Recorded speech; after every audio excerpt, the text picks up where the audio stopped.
Mesilaste jaoks on talvitumine meie põhjamaises kliimas üsna raske ajajärk, sest et see aeg, kus mesilased lendama ei pääse, võib olla 6 kuni 7 kuud pikk. Sellel ajal vajavad nad pidevalt toitu loomulikult ja see toit peaks olema selline, mis hõlbustab nende talvitamist ja ei tee seda kuidagi moodi keerulisemaks. Hinnatakse nõndamoodi, et mesilastel võiks talvepesas olla umbes pool mett ja umbes pool suhkrusöödast valmistatud ümbertöötatud talvesööta. Ja seda talvesööta antakse mesilastel tavaliselt augustikuust alates.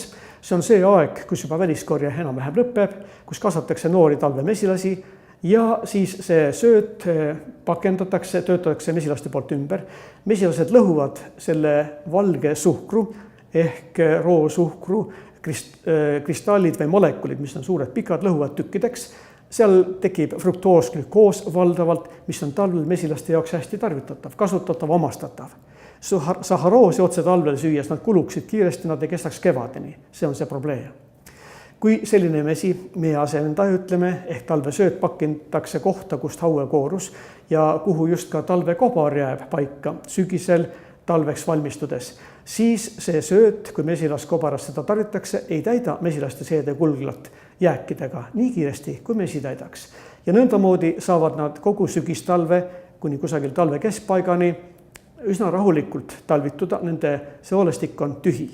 Aga kevade pole talve, kui nad hakkavad juba kasvatama hauet ehk noori mesilasi, vaat siis on neil vaja juba mett koos seal sisalduvate väga väärtuslike ainetega, mikroelementide ja kõige muuga, vitamiinidega. Ja vaat siis jõuab mesilaste kobar päris õige naturaalse meeni ja hakkab seda tarvitama.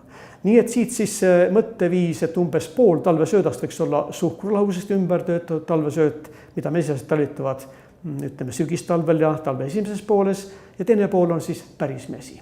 Ja et oleks välditud selle müüdi uskumine, et kristalliseerunud mesi, see on suhkrustunud mesi ja see vist on suhkruga tehtud mesi. Ei, seda kindlasti mitte. Talvesöödaks antud suhkrulahusest valmistatud sööda tarvitavad mesilased talvel ära, see on kevadeks otsas, see ei saa enam kunagi meie hulka sattuda.